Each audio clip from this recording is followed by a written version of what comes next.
Assalamualaikum warahmatullahi taala wabarakatuh, and a very good day to all of you. Madam Khalila here. So this is chapter number 2 for MKT 243. Okay, so chapter number 2, we're going to discuss about how we can understand the consumer behavior. So why is it important to marketers to understand the consumer behavior?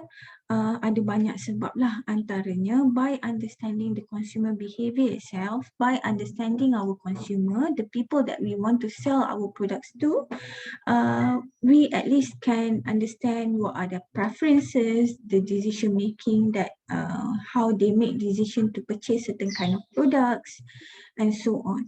And all of these will influence in terms of how we want to design the product itself, dari segi promotion, nak promotion dekat mana, dari segi nak jual barang tu dekat mana pun boleh juga kita based on this chapter itself, understanding the consumer behavior.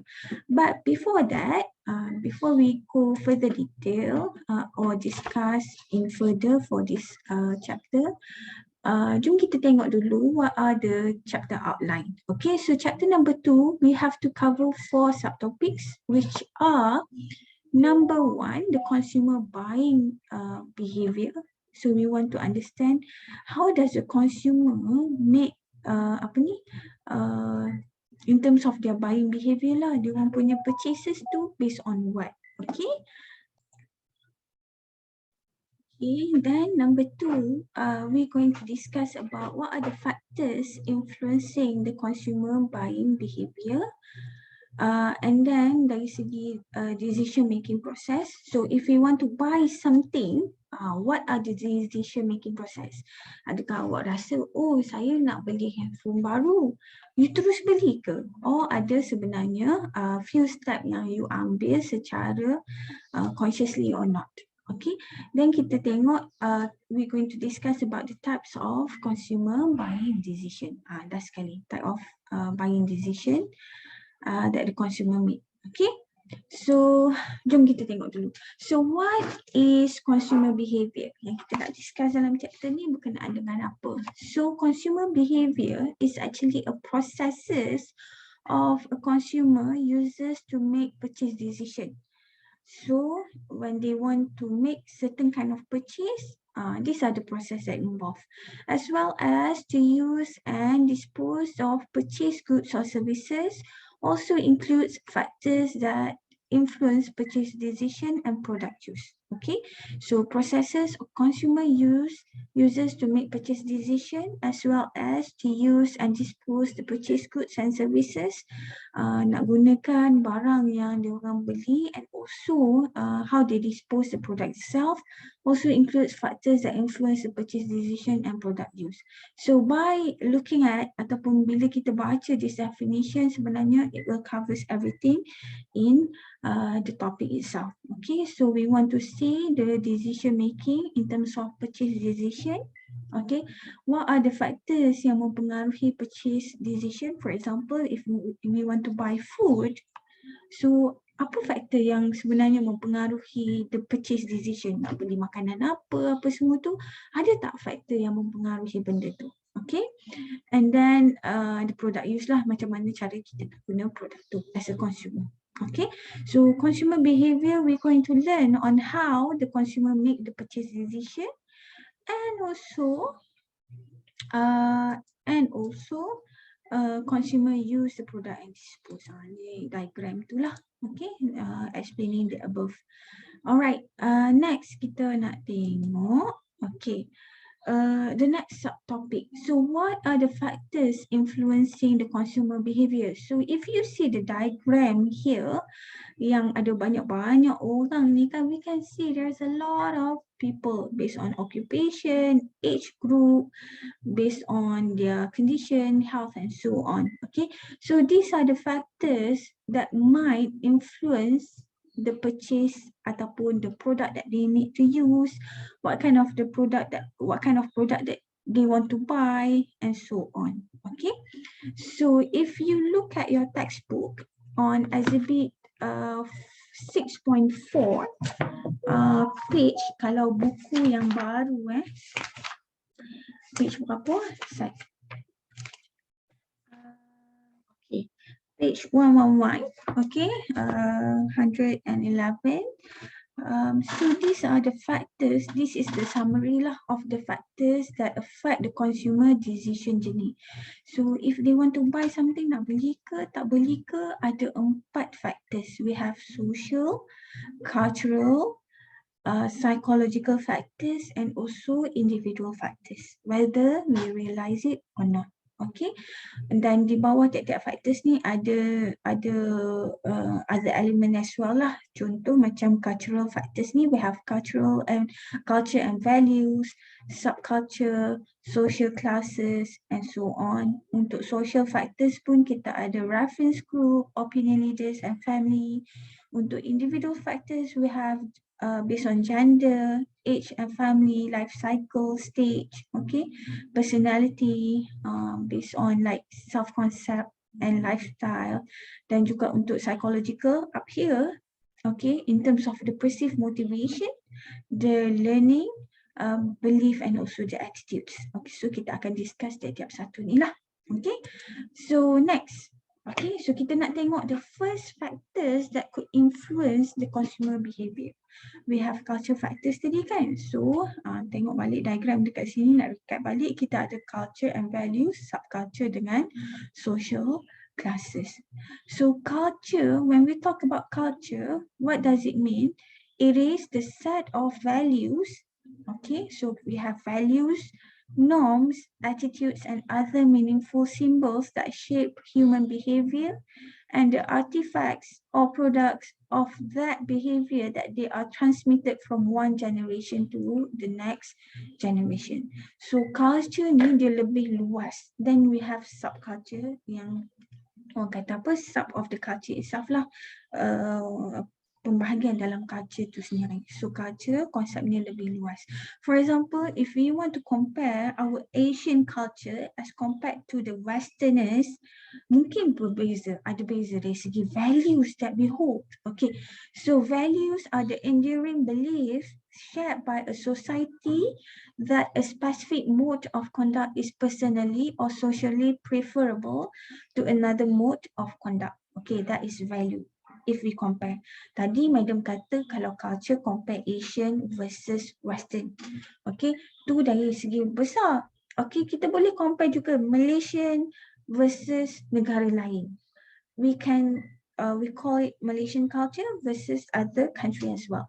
So it depends on how you want to compare the culture itself, what level level mana yang kita nak tengok. Okay, so values of the enduring belief shared by a society.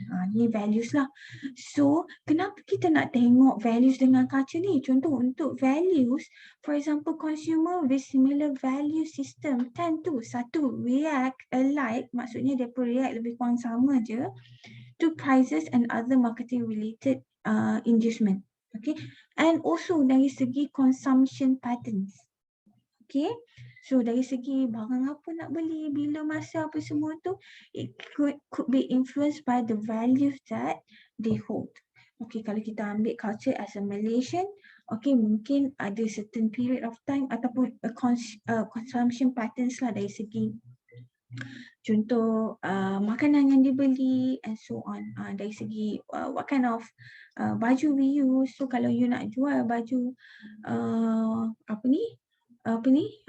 import, bukannya orang tak beli, mungkin ada dari segi subculture, mungkin ada satu subculture prefer this kind of design ataupun ada keperluan yang lain, contoh kena tutup aurat, tu masuk dalam subculture. Alright, so kalau dalam culture yang besar, contohnya you tak boleh nak jual baju yang tebal-tebal dekat Malaysia. Why? Because dari segi orang kata apa, the climate ataupun the weather itself is not orang kata apa, sesuai. Tapi tu dari segi weather lah, dari segi value mungkin berbeza.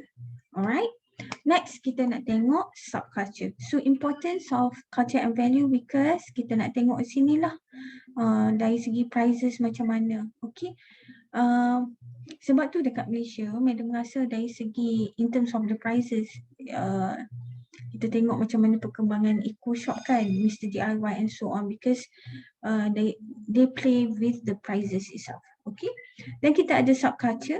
Okay, di bawah culture factors yang number two, the element.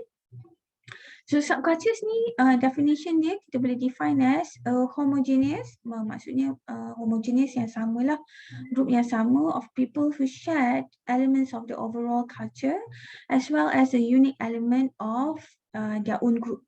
So if you want to compare, like we have different kind of racial group here in Malaysia kan, we have Malay, Indian, Chinese and others. Okay, for example, kalau you nak compare Chinese dekat Malaysia versus Chinese dekat China, mungkin ada culture factors yang berbeza dari segi apa yang dia orang behaviour and so on. Okay, so subculture. So contoh dekat Malaysia ni kita boleh subculture kan based on the racial group, based on orang kata apa, age group and so on. Okay, so within the subculture itself, the people's attitude, values and purchases decision are even more similar. So based on this subculture ni, dia orang punya attitude, values, purchase decision lebih kurang sama je. Okay, contoh tadi culture Malaysia for example, dan kita subculture dia based on the racial group tadi. So kalau Malay mungkin dia punya purchase decision are different in terms of the clothing and so on, because they are ada benda yang dia orang nak kena meet up with the subculture punya values and so on. Contoh nak kena tutup aurat sebab most Malays beragama Islam and so on. Okay, and why is it important? So marketers can design special marketing to serve their needs once they have identified the subculture itself.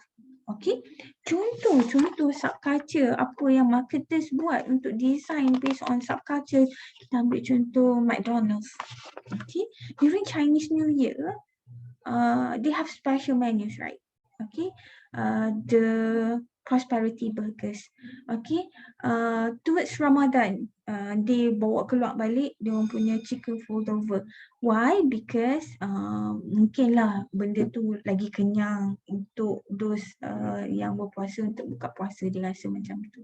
Okay, so why prosperity burgers? Because resepenya lebih kurang ataupun to meet the preferences on certain racial group, but then being Malaysian kan, kita adaptable to macam-macam jenis rasa makanan and so on. Okay, tapi they design the products to serve ataupun based on the subculture itself during that time. Okay, so that's why important for marketers to understand the subculture, sebab dia orang boleh design a special marketing. Okay, contoh during different kind of perayaan disebabkan subculture, kita boleh tengok what marketers do for their shopping complex ataupun mall.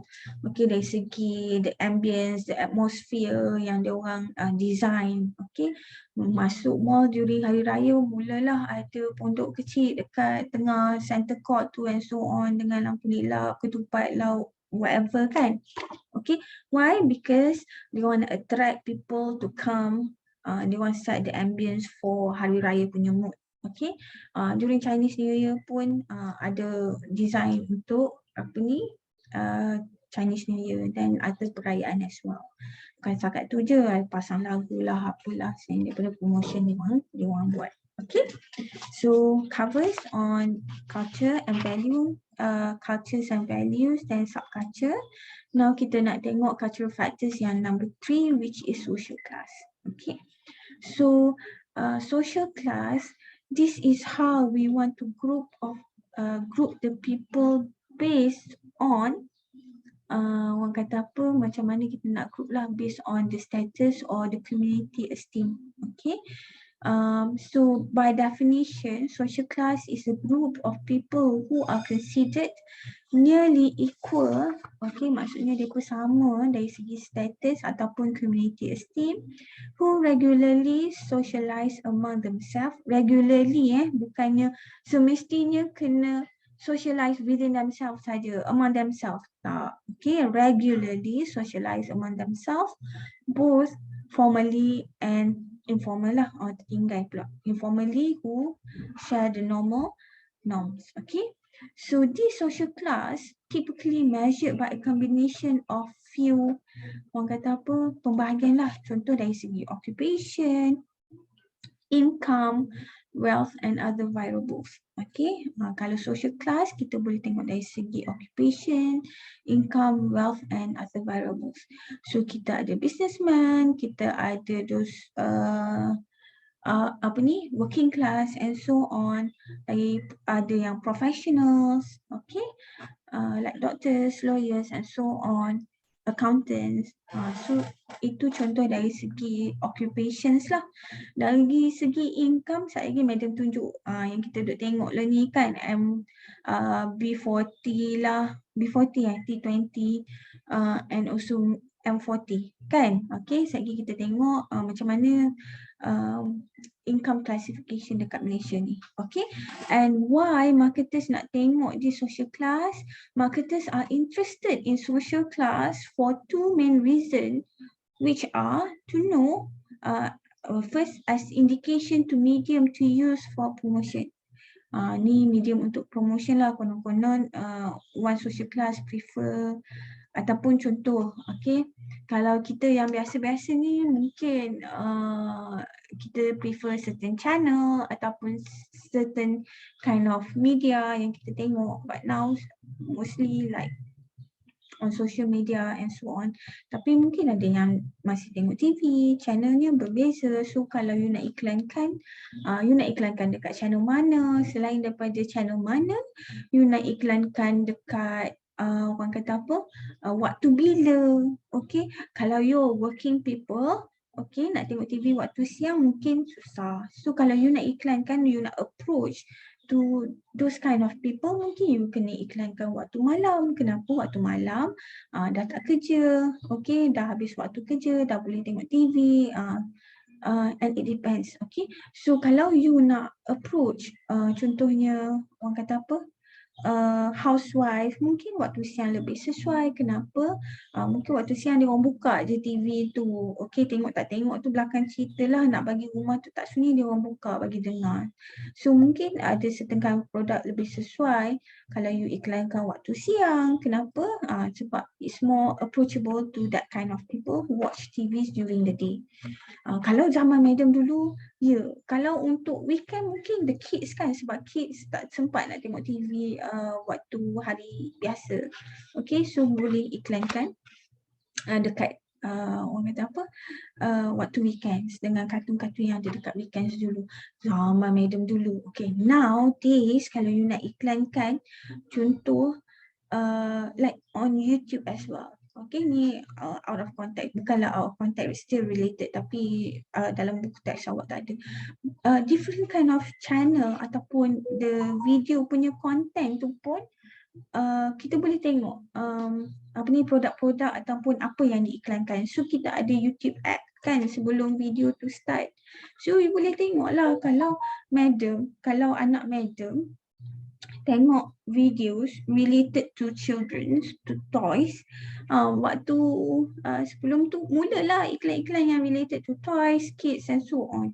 Okay, but kalau lebih kepada konten yang madam, contoh madam research materials and so on, videos on educational punya topic and so on, keluarlah on education punya area, contoh on certain kind of software, Grammarly lah, apalah, macam-macam. Okay, so actually they study who is watching and their preferences. So they orang letak iklan yang sesuai untuk those kind of video yang dia orang ada dalam YouTube tu. Okay, tadi cerita pasal apa? Oh, medium to use for promotion. Okay, then to know which product appeals, okay, to which social classes. This will help the marketers in determining where to best distribute their product. Okay, dari segi product appeal ni lah. Okay, nak jual barang, better nak jual dekat mana. Okay, like shopping mall pun ada different kind of shopping mall sebenarnya, whether we realize it or not. If I'm playing my family punya role as a parent yang ada anak, kalau nak shopping contoh madam lebih prefer to go to Aeon Mall. Why? Barang untuk anak-anak banyak, clothing, apa benda lah untuk anak-anak ada. Dari segi kalau madam nak beli barang dapur ada, dan kedai yang dalam those shop yang ada dalam Aeon Mall for example lebih appeals to those kalau you nak pergi as a family.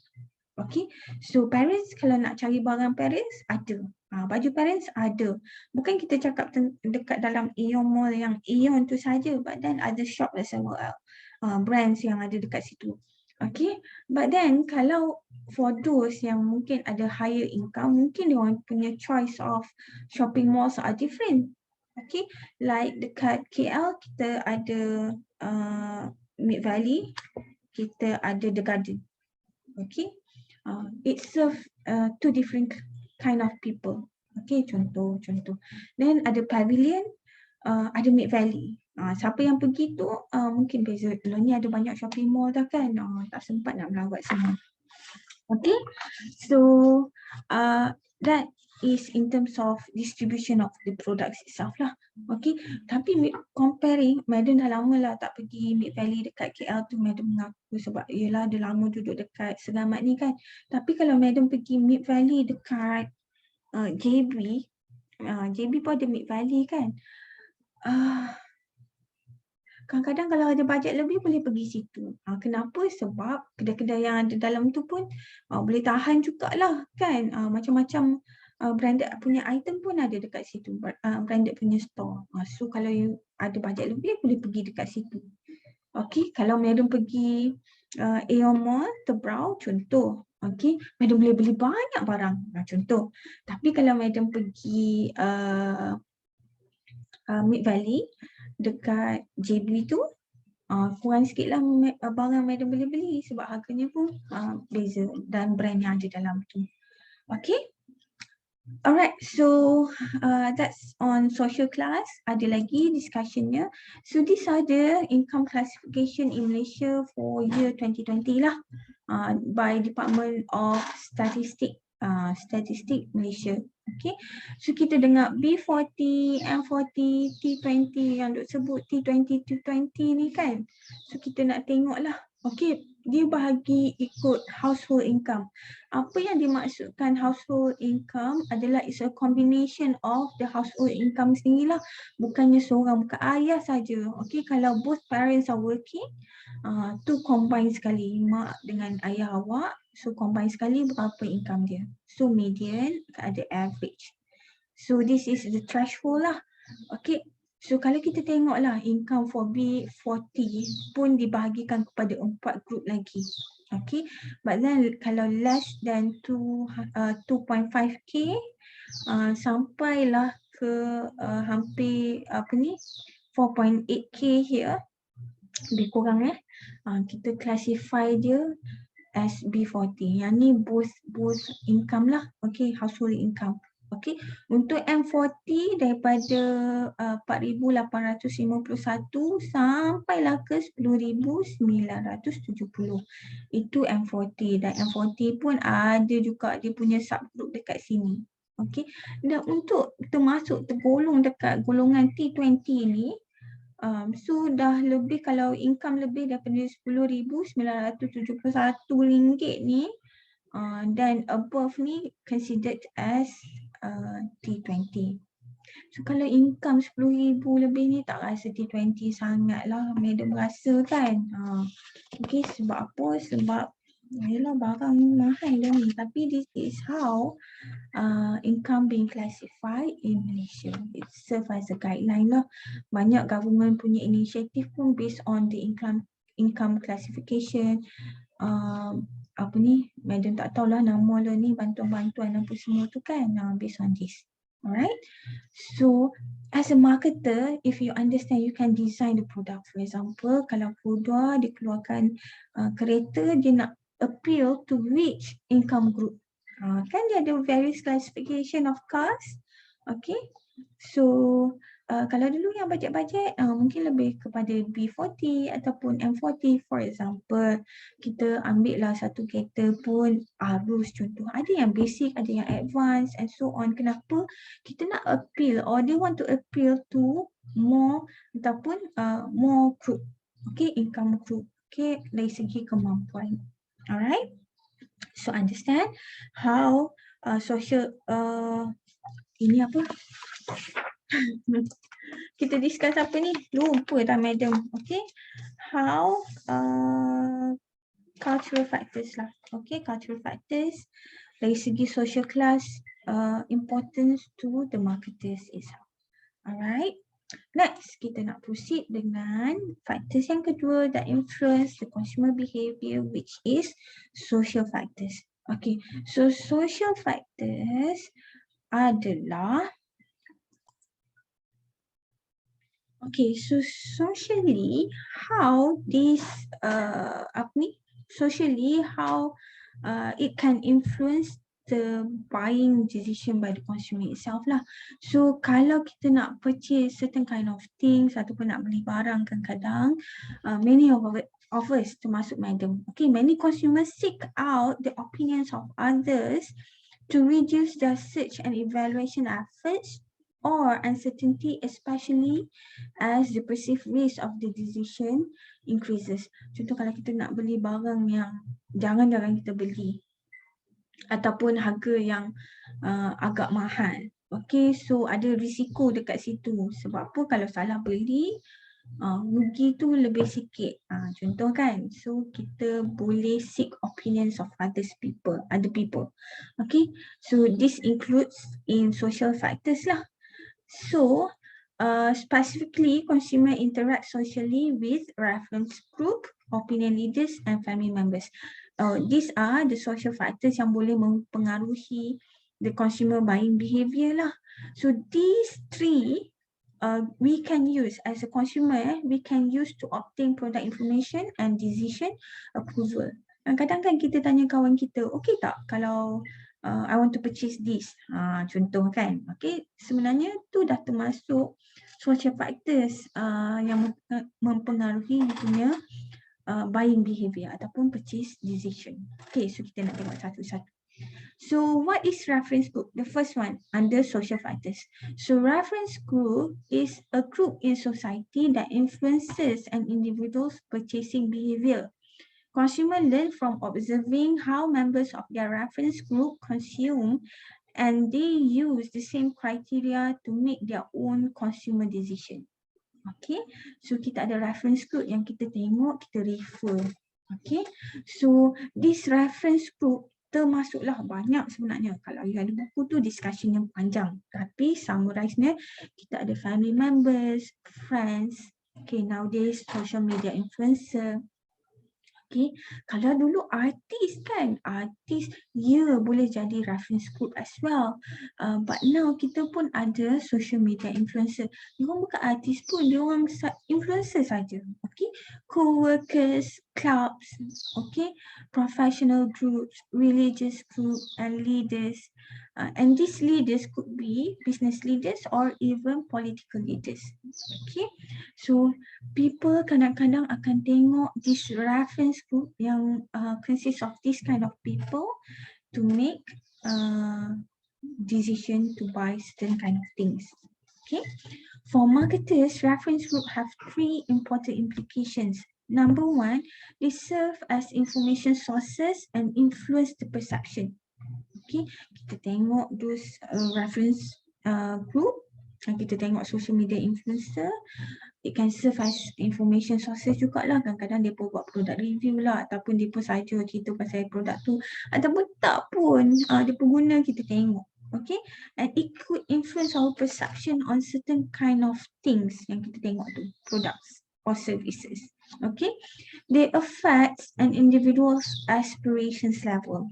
Okay, kadang-kadang kita tengok, oh, one fine day I want to purchase the same car as this leader ataupun someone yang you jadikan dia as reference group. Their norms either constrain or stimulates the consumer behavior. Alright. So sometimes marketers boleh pilih, okay, ataupun nak iklankan bila, macam mana, dekat mana pun boleh, based on the reference group as well. Okay. Alright. So social factors other, kita tengok opinion leader. Okay, so opinion leader is an individual who influences the opinions of others.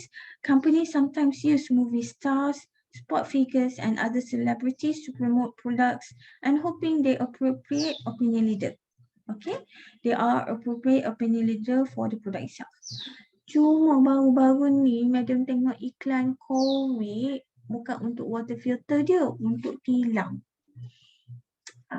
Okay, cuba cerita cari dekat madam siapa yang diorang gunakan untuk promote diorang punya tilam tu. Bukan artis Malaysia lah. Kenapa nak kena guna diorang tu? Mungkinlah sebab popular kot. Okay. Okay. So tolong bagi tahu dekat madam. Nak bagi tahu dekat mana? Bagi tahu dekat WhatsApp group. Okay. Dan kita ada family members. Okay, so family members is a family. It is the most important social institutions for many consumer. Strongly influence values, attitudes, self-concept and buying behavior. Okay, decision making rules among family members tend to vary significant depending on the item they purchase. Okay, kadang-kadang kita tak sedar pun. Okay, tapi sebenarnya banyak juga kita punya buying behavior based on our family members. Okay, kadang-kadang kalau jadi adik ni mungkin kita look up to our brothers or sister, barang-barang yang diorang gunakan ataupun what are the normally purchase ataupun use product in our family. Okay, bila kita duduk sini pun kita still continue to purchase the product itself. Okay, and sometimes those purchase decision is being made by your father ataupun the parents. Okay, why? Because they have this decision making punya role lah among the families. Okay, alright. So next kita nak tengok habis untuk social factors. So social factors we have reference group, opinion leaders and family. Okay. Okay. Contoh untuk family members ni, contoh kalau you nak jual buku, kan ada buku yang satu set beribu-ribu ringgit tu. Okay, are we selling the books ataupun the salesperson dia pergi jual dekat budak tu ke? Sebab buku tu untuk kids kan. So dia pergi jual dekat budak ke? Dia approach siapa? The parents, right? Why? Because the decision making role yang parents ada for the kids itself. Okay, so itulah penting untuk kita tengok the family members as a marketers. Okay, Madam cakap ni as a marketers. Alright, next kita nak tengok the third factors influencing the consumer buying behavior. We have individual factors. Okay, so individual factors. Okay, as a person, our buying decision also influenced by personal characteristic which are unique. So kita tak boleh nak kata lah perempuan semuanya sama. Tak. Sebab apa? Yes, based on genders. But kita ada personality, for example. Okay. So among the individual factors, kita ada gender, age, life cycle stage, you infant ke, teenagers ke, young adults, family punya ni ke ataupun dah tua. Okay. So and it also includes personality, self-concept and lifestyles. So these are individual factors that might influence the buying behavior.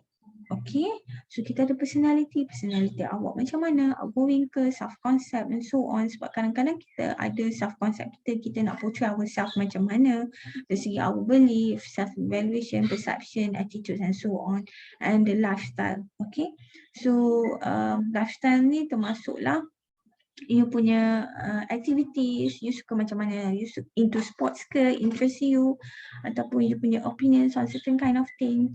Some people go vegan, why? Because dia pun rasa makan daging tu contoh cruel to the animal, ataupun dari segi environmental effect, impact of farming to the environment itself, katanya tak baik and so on.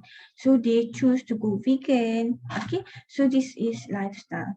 Okay, and this by understanding these individual factors, you as a marketer, you boleh design your product, promotion and so on to meet this kind of people, ataupun dia nak jual barang kepada which kind of people. Alright. Okay, then we have factors yang number 4, tertinggal pula number 4 dekat sini, psychological factors up here. Okay, so an individual's buying decision are further influenced by psychological factors, like perception, motivation and learning. And these factors are what consumers use to interact with their world. Okay, so perception ni apa? It's the process by which people select, organize, interpret stimuli into meaningful and coherent pictures. This is the consumer perception towards something lah.